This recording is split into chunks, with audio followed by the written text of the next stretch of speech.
Hey everybody, it's your boy, it's your man's greaser haircut, bearded bearded boy, as they call me in some select areas of the city. Um, allegedly, comb man. Yes, comb man. Um, Fighting crime by night with a comb, and there you go. Hey guys, how's it going? How you doing? Been a long time since I've done a video, and didn't really know what to do. I've actually recorded like 4 videos in the meantime, but never really, posted them or anything like that. They went on for a little too long, and slowly I just kind of dwindled off from that because survival was getting harder and the crazy weather here in North Carolina was getting kind of bad. So, tried a little bit back to do this different perspective. Instead of holding the camera, just mount it inside of my bag, as all of us professional YouTubers do, on this very shaky table that if I move my buttocks one way or the other will, you know, kind of jitter a little bit like that. So hopefully nothing will happen to you during the making of this rant and us discussing things, or more or less me talking at you, and for some god awful reason you watching this. So things haven't really progressed here. That's because of my own shortcomings and failures. And just physical exhaustion, dealing with stuff getting thrown away, and not really utilizing opportunities, not you know doing certain things, stuff like that. I don't know. Part of me is just kind of tired of being herded into places like cattle, and you know, um, doing things of that nature. Uh, but I'm getting it kind of back on track here. Had a couple of bad weeks, one of which I got a very prevalent, or just got a stomach virus from somewhere, I guess. I don't know. Lasted for about 72 hours roughly. Not a lot of throwing up, but a lot of diarrhea at first. Very, very, very, very bad. Dehydration, stuff like that. Lost a lot of weight in that process because I really didn't have an appetite. Um, and it lasted for about 72 hours. When it was coming down off of that, I had extreme gas, unholy gas, as I'd like to call it. No, I got a hold of some medicine, thankfully. Took that, ate a banana or two. Bananas are always a good way to clog you up. Got some of those in my system, and then later on, after the ass explosions had stopped, I was, privy to very, very, very, very horrible buildup of gas, and it just was unrelenting, man. I had so much gas in my system to where it was just I'd take a couple steps and then it was just, you know. But fortunately, we did not have any pooping my pants incidences. Almost did, because the diarrhea when it first started was kind of predictable. I'd feel it, and it was you know it was bad. But we got through that. We got through the winter. Now it's summertime. You know, May showers and all this good stuff. Bringing April flowers. Been pretty nice here today. You might have some rain rolling in, but nothing too serious. Maybe some light rain, nice little light sprinkles. I love rainstorms, especially during the summertime. If I'm not trapped out in them and getting soaking wet. During the winter, it fucking sucks. It's crazy. Um, Recently was utilizing an app called Nextdoor, or otherwise known as Let Me Bitch About Things and Ask What's Going On app. Because that's all I see on the app. I mean, Nextdoor, I downloaded it a while back, and I've talked about Nextdoor before, but I'm going to speak about it again because it just never ceases to amaze me, some of the posts that I see on there. Fucking crazy shit. Like, there'll be these random posts where it's like, hey, I saw this person stealing this package, stealing gold from the Federal Reserve, and I got one picture of him on a ring cam, and it's the worst picture. It's like they're trying to catch goddamn Sasquatch, the Yeti. And they'll post it and be like, this person was doing this, and it's like no proof, no nothing, just this person was on a ring camera, and they provide only one picture. Now I know these ring cameras and all this stuff is very sophisticated technology. Okay, you can show more than just one picture, and it's blurry and shitty quality and everything like that. Hell, one of them had like just a post of some person and they were fully masked with a hood on and all this stuff. And it's like, if you see this person, like they had the goddamn spot on identity. And then you'll get other posts. A lot of posts I'm starting to see are just kind of crazy shit. Like, there'll be a bunch of cops down on the other side of town and everybody will be, they'll just be some random asshole. And, these posts are trending. That's why they come across my feed. It's like this, blah, blah, blah's post is trending and it's like awesome. And then I look at the post and it's like, oh, what's going on down on this street? I just seen a couple of cops down there. It's like, I don't fucking know, dude. Like, go, what's wrong with going and using your eyes and seeing what's going on? If you're that curious, go park your goddamn car near there, walk down there, speak to an officer and be like, hey, what's going on? And, they're asking everybody like, well, what's going on? I'm going to start, I think I might start replying to those as joke replies. But Nextdoor is a very censored app, by the way.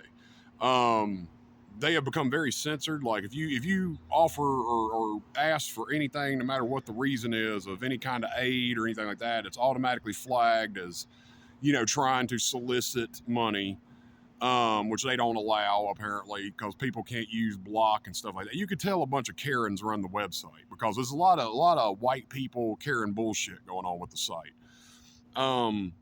Like I said, other posts, relevant posts won't get, upscaled, but the dumbest shit will apparently trend on the platform. Like, oh my God, this person stole a package off my front door. Can you do something, or beware, this person did this? And sometimes it's even public shaming, damn near, because there'll be people posting videos of people like, this person let their dog run around and blah, blah, blah. Just, pictures, not a video. And it'll just show some guy walking his dog, and then it's like this whole goddamn 18-page story of, well, this is what happened and blah, blah, blah, blah, blah. And I'm just letting you know. And it's like, well, these phones now are so sophisticated. Even the cheapest phones can record pretty good video. So there's no excuse not to record and capture a video. And I guess at that point it would be a little bit too obvious, right? But anyways, like I said, I didn't say, but I originally got Nextdoor to promote business, my art, stuff like that. That didn't really work out, but I really didn't utilize it as far as, what I could do. The best I got off of there was, I met actually a really amazing person off of there, and her husband. They're amazing fucking people. They've helped me a long way. They've helped me out a lot, and probably one of the most substantial human beings between her and her husband and her family that I've ever met in my life. That was lightning in a goddamn bottle, buddy, because I'm here to tell you that the rest of the shit is just crazy shit. And it's like, there's a lot of bots on there or something. I don't know what's going on with that. It's like the other day I posted something about being homeless and needing some, does anybody have any clothing or specific things? Like, does anybody have any clothing or food or something like that they could help with? And it got responses that were just like, well, go here, go there. And I'm like, well, so unbelievable to some of you people, these services are being overwhelmed and inundated. They get donations, yes, but those donations are gobbled up instantly because there's so many people on the streets. A lot of people don't realize how bad the epidemic is, and it's getting worse because, once again, mental institutions turn mentally ill people out in the streets. That's not uncommon. Nursing homes will do the same with disabled people, shit like that. So it constantly gets worse because, there you go. But yeah, it's just like, oh, well, go here, go there. And I was like, well, thanks. But it's like, I'm asking other people directly because the shit's ran out. Like, there's nothing there. And by the time I get there, like I said, I got to stand in line for 2 hours. And then by the time I get there, it's like, oh, everything's already given out to everybody else. And then you got some jokers who come in who aren't even homeless. They're just coming in there to fucking get free shit. And then they'll ask for like 2, 3 fucking whatever of whatever. And of course, gobble all that shit up, But, yeah, for the most part, though, down here in Raleigh, there's a lot more philanthropy. There's a lot more events. There's a lot more places to get things done. It's just shelter-wise, it's really, and I've spoken on this before too, but I'll say it again. The homeless shelter life, I just can't really do it anymore. I don't really want to do it anymore because it's just so fucking unguarded, unvetted, unsafe at times. And to keep your shit safe, literally, you have to carry it with you still. You can't leave it in your whatever. They usually don't have lockers or that have locks on them. Usually, you have to provide your own locks. That was kind of the way it was with the Salvation Army in Gastonia. Salvation Army would give you a locker with a locking mechanism, but then they'd be like, oh, well, you got to go buy your own lock. And it's like, well, goddamn, dude, like, like, yeah, it's kind of crazy shit like that. And you couldn't put all your stuff in that locker. Like, literally, the locker was a tiny locker, barely big enough to hold paperwork and stuff. Like, literally, I could barely fit a sheet of paper in there laying down. Like a sheet of printer paper, you couldn't fit it in there laying down. You had to turn your files and shit to the side, or crinkle them up, or fold them up, or roll them up. It was just stupid shit. And then you had motherfuckers coming in there. Like, the last time I was there, it got really bad with people because they were shoving literally just like tons of food inside of their lockers and leaving it there. And it just basically got to where, and just like most, homeless shelters do, I don't know if most do this, but, the one in Gastonia, the Salvation Army, which is closed now, no surprise, they wouldn't punish the person. They wouldn't figure out who did it and use investigation or their brains to figure out who committed the offense and punish them or hold them accountable. They would punish the whole group. So if one person fucked up, then they would. And I remember a night specifically where there's some guy in there and him and his girlfriend was staying in the girls' dorm and he was staying in the men's dorm. And he is a younger dude. And he ended up getting kicked out, but she still had a place to go. So, of course, after that, she decided to, or she got kicked out and he was still there. So in the men's dorm, there was, in the back of it, there was an exit door. And this happened while I was gone at work when I had a job there. And I came in at night and I came in later that afternoon. I think I got back a little bit late, like around 6 or 7. But as soon as I walked in the door, I've told this story before, but just in case you never heard it, the sheriff, like there was police at the door, and the night attendant was standing there, and I walk in the door, and he just comes up to me, and they walk me back, and he's like, come back here. I'm like, what the hell's going on? I thought like they were there for me. I'm like, okay. So I walked to the back, and we all gather up in the men's dorm. And basically the guy says that the director of the facility said that if anyone tried to open that door in there, which the guy did, the guy who got kicked out and his girlfriend got kicked out, tried to open up the fire escape door to set off the alarm and let her back in, sneak her into the fucking men's dorm. But they said if anybody tries to open up that door, then we were all getting kicked out that night. All of us were getting kicked out for the crime of one person. And I'm like, a lot of guys were like, that's bullshit, man. How the fuck are we supposed to control somebody else in here? We can't stop somebody from doing that. We got to sleep tonight. Like, what if somebody decided to do that in the middle of the night, man? Like, you're going to kick us all out because of that? And that was the kind of crazy shit that was going on. That's some of the things, one of the many instances of shit that has basically broke me toward the system of, homeless assistant and shit like that. And that's fucked up shit that will happen in these places. And you never hear about it because, of course, the residents of these homes and places like that are usually, told by the directors to not speak of the place to any media or outside sources or anything like that. And if they do catch you speaking to these places, they'll kick you out. So, and I mean, that's literally what was told to us. And I'm sitting there, I just got off of work. I'm tired. I want to go take a shower and lay down to go to work tomorrow. And now I got to deal with this bullshit. And I literally asked the guy, I'm like, dude, how the fuck are we going to manage that? Like, how the hell would any of us, we all have to sleep tonight at some point. How the hell are we supposed to watch everyone in here in the middle of the night? Somebody could go in there and try to open up that door. We have no control over that. I got to go to fucking work tomorrow. I got to sleep. I got to get my fucking rest. Like crazy shit like that. And then he was like, well, that's from Mr. Mills, the director of the Gastonia Salvation Army. That's from Mr. Mills. That ain't got nothing to do with me. Now, see, that was another thing, is Mr. Mills was on the surface a very capable and nice man, but then his staff would always use him as an excuse to say, this is this is what Mr. Mills said, but nobody would ever find out Mr. Mills said that. We hardly ever saw Mr. Mills in the building.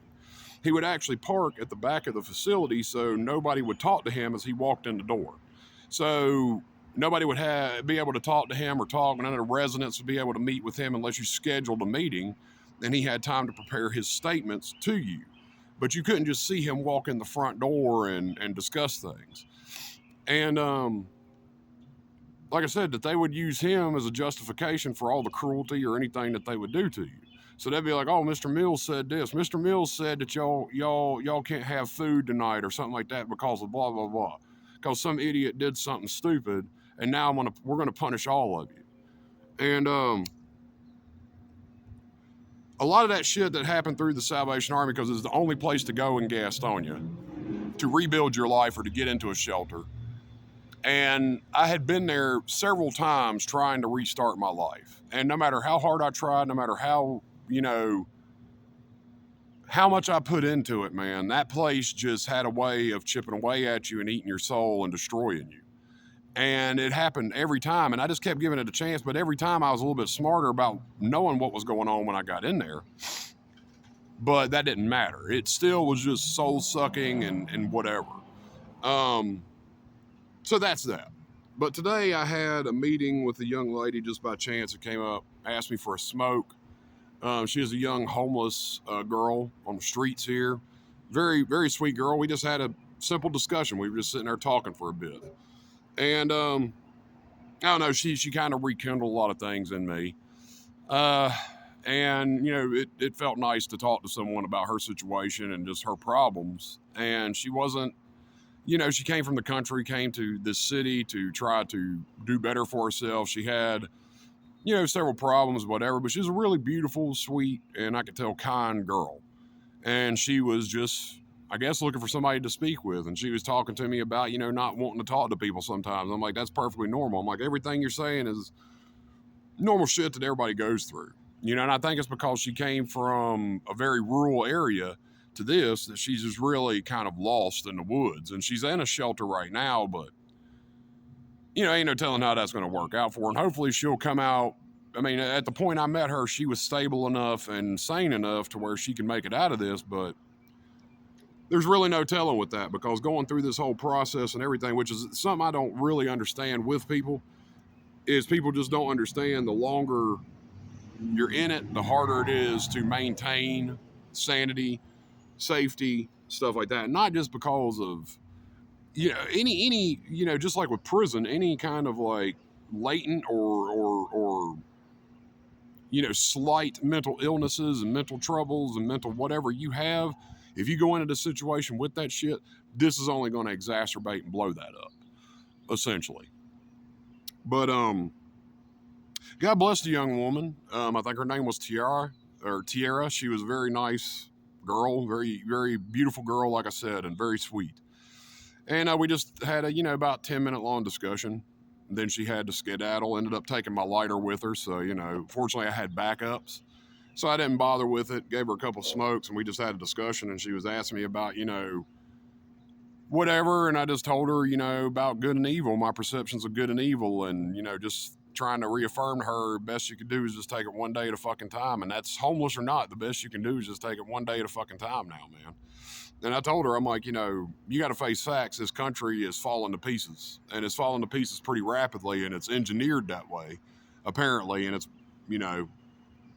just kind of going downhill pretty quick, but doesn't mean that there's not hope. Doesn't mean that there's not some kind of, chance to fix this. We could all fix it together, and we could all get this shit done, but we have to be together. We have to, we have to acknowledge it and live in the real world.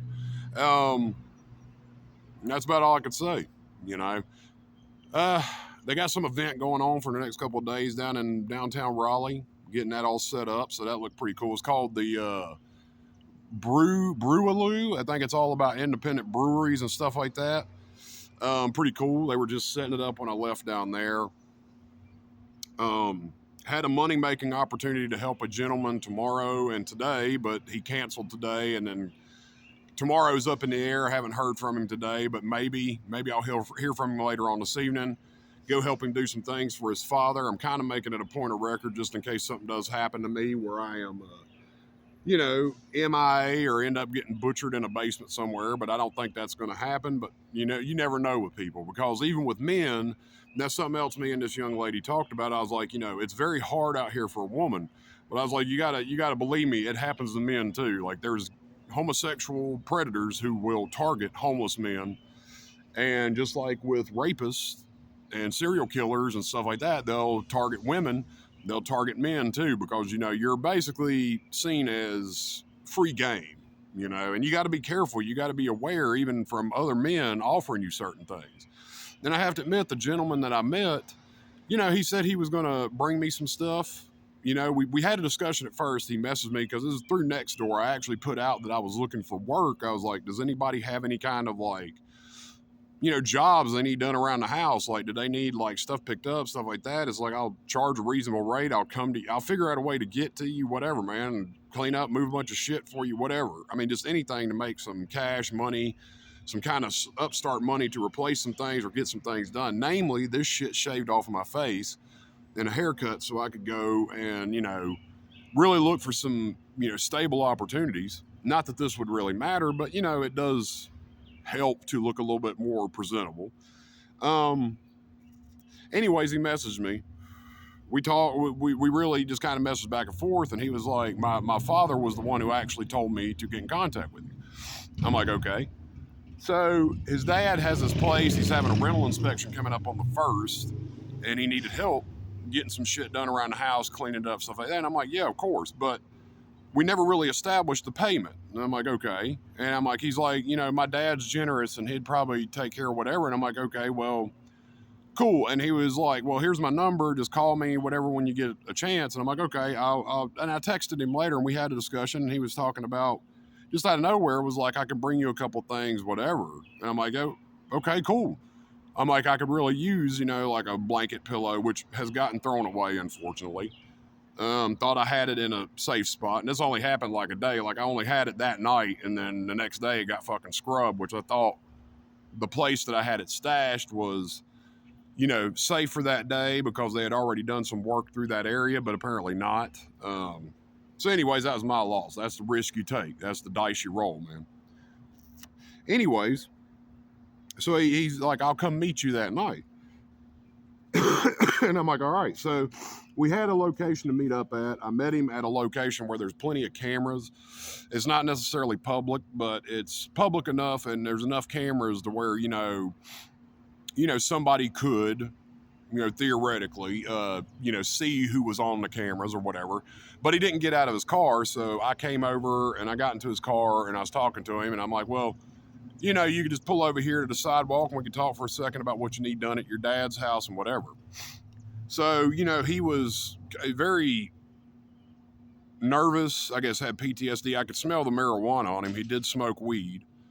So we were talking and everything like that, and he was discussing about his dad. He, apparently is a gay man who was a teacher at one point in time. Apparently a college professor, stuff like this, very intelligent man. But over the last year, his health has declined and he's let the place go a little bit. But, and I asked the guys, like, can you send me pictures of the place? Like kind of trying to figure out, because I've been to properties before where people have let things go. And actually, with my own mom and dad's case, when I was younger and they were disabled, I seen how far people can let things go when their health slides. So trust me, it can get bad fast. And by bad, I mean very, very, very, very bad. If I wasn't there to clean up after my mom and dad and help them out, God knows how much worse or the home would have gotten, without that. And I don't know how bad this place is, but like I said, once again, I have seen places where it is, bad. And apparently his father is very particular about having things done and stuff like this a certain way. I already know if I do go there, it's going to be, nitpicky shit or somebody telling me how to do things that I'm going to get done. And I mean, maybe we're going to have a come to Jesus meeting right from the get-go and be like, look, sir, with all due respect, do you want this shit done fast or do you want it done your way? So, let me do what I do. You just go sit somewhere and you mind your own business. And when I need your input, I'll get your input. Otherwise, You know, and I don't know. I mean, that's some of the things you got to watch out for in this kind of world, is because some people will target you if you're homeless looking for work, and they will take major advantage of you, man. Like, you'll get there and you'll work 8 hours a day and you'll bust your fucking ass, and then they'll be like, well, here's $10 or $15, and it's like, dude, what the fuck am I going to do with this? You know, like, I've worked my ass off for you. Least you could do is kick me back 30, $40 for what I just did for you. And it's like, you know, and then if you don't do it, they'll go out there and bitch to all their friends and be like, oh, well, goddamn homeless people don't want to work. It's like, no, homeless people don't want to work for free. And, you know, I'm sorry, but that's the case. And sometimes they specifically look for drug addicts, because drug addicts are desperate enough to where they will work for next to nothing. And usually you can get a lot of work out of them. Like, if you get somebody who's really amped up on fucking meth, sure, they'll be talking to themselves the whole time, but boy, are they pushing it. And when at the end of the day, if you give them $10, then they're very happy for that. And I dare say that's another reason why Gastonia has a huge exploitation of the homeless market, is because a lot of the people through these 700 churches are people who are exploiting homeless labor. And they don't want to admit that, but they are, because I've been approached with a lot of sketchy neighbors from that area who were doing shit like running moving companies, and they didn't want to hire moving company employees, but they would go out and get homeless people to do it. And that's something else you should realize about moving companies too, or you should pay attention to about moving companies. Always kind of, especially moving companies, always kind of look into the hiring practices and the shit like that of the company. And if it's some dude riding around in a fucking unchecked or unlabeled box truck, and he's just fucking some guy from the fucking neighborhood, and he shows up with like all these dudes, you better start asking questions of who the fuck these guys are, because they could be casing your joint. Or worse yet, he just picked these guys up off of a street corner somewhere. He's going to pay them $10 to work for the day. He gets $400 to do this job. He pockets all the goddamn money.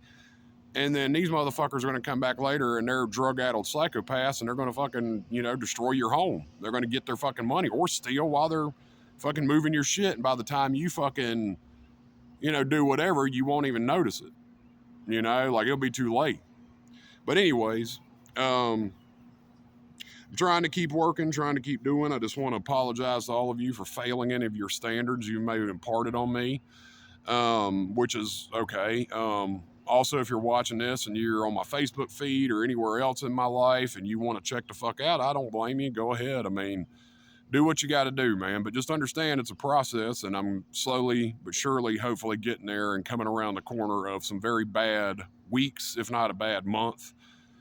And that's it. And I mean, it's, you know, I'm just going to go ahead and feed this to, you know, all the guys and all the people out there who are like, well, you need to blame yourself and you need to do this. Trust me, I hold personally accountable and blame on myself, all my shortcomings as a human being and whatever I put on me always, and that's it. So if you like this video, please like. If you know, like, comment, subscribe.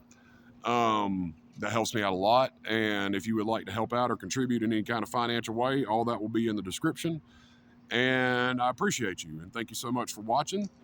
And I'll keep you guys updated as soon as I, you know, turn the corner on this thing. Have a good one.